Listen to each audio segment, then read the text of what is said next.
So here I am with Code Vein 2. It's kind of like anime waifu Dark Souls. And oh, seems like we got a little bit of frame dip here. That's okay, guys. This is actually like a design feature. You know how anime runs at like an average of like 24 FPS and sometimes goes down to 12? Yeah, so guys, this is actually just how the game is supposed to be experienced. Very, very cool, guys. Very cool. I'm gonna catch some flack by saying this, but it is starting to feel like Souls-inspired games are becoming the new zombie games. Just last year alone, we had Black Myth Wu Chang, Kazan, Elden Ring Night Ring, and then a DLC drop from Lies of P. This horse is not just beaten to death, it has been de-atomized into the center of the earth. And looking back, only a few titles were really worth anyone's time. So, here comes Bandai Namco with a bright, innocent smile on his face, and he goes, "Hey guys, I have a brand new game idea. Anime booby talks." Man, get the fuck out of here. The subgenre has become so predictable and cliche at this point. Take the original formula, add more flashy moves, and 1,000 additional mechanics to buff your characters with, and bam, you got yourself a new soul-adjacent game that is not bound by the creative restrictions FromSoft has to constantly self-impose due to gameplay and world-building reasons. The story? Fuck all that dumbass environmental storytelling, man. Just do whatever the hell you want, because no one's gonna care anyways. So, in your array of choices you now have in 2026, how do you make your anime waifu Souls game stand out, especially as free time becomes more of a luxury as gamers age? Well, not like this, I'm gonna tell you that straight. The gameplay of Anime Booby Souls Game 2 is somewhat of a mixed bag. At first, I was having fun with it.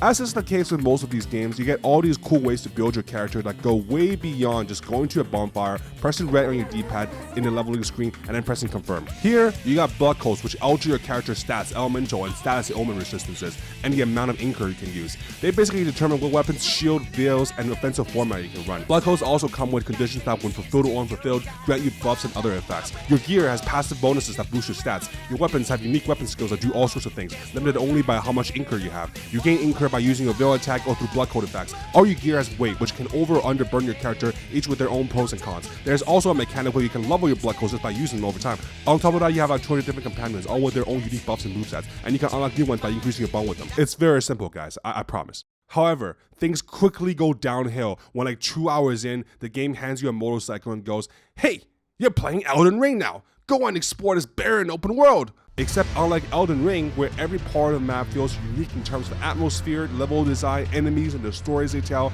Code Vein 2's world invoked no emotion in me besides indifference. You will feel absolutely nothing as you fast travel to a point, slog through the rest of the way on your shitty motorcycle at 20 miles per hour, go to a point of interest, do a mission or get a thing that is there, and then immediately fast travel to the next point on the map. It's boring, it is generic, and it completely pulls away from the game's other much better elements, like the combat. I genuinely do not understand why this was included beyond, "Oh, well, everyone else is doing it, we gotta do it too." What's worse is that the game constantly ruins its own flow by bombarding you with 1,000 fucking cutscenes. You arrive at the entrance of somewhere, cutscene, go down the stairs, another cutscene, take a piss, walk a few steps, and boom, another cutscene.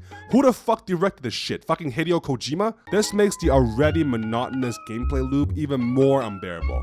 The entire game is literally go to an area, kill everything there, watch 20 hours of cutscenes, listen to more NPC dialogue, begin the next quest, and repeat. Now here, I know some of you goblins are already clenching your body pillows going, "Stupid crappy channel, you don't understand the complexity of this game. The story is why we play Code Vein." Really?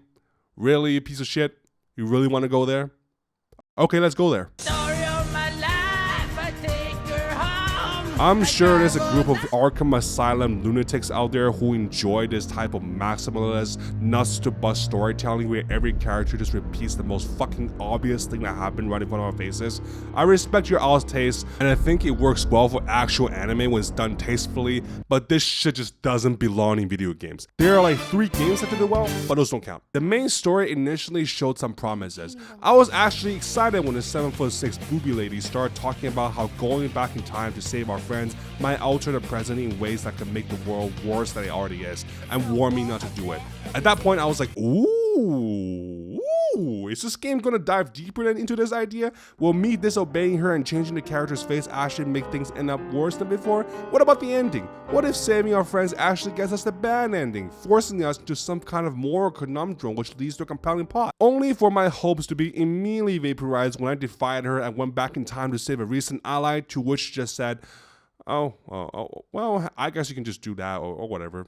As long as you're happy, I guess. Are you fucking kidding me? So instead of a plot with stakes, you got an ultra tropey story with underage coded characters, fan servers that reveal nothing about the plot or the characters, and characters explain to you what literally just happened in front of your face as if you're too fucking stupid to figure it out. But crappy, I hear you ask. What about the anime husbandos and waifus you meet? The one thing that supposedly made this a good series? Well, they super suck.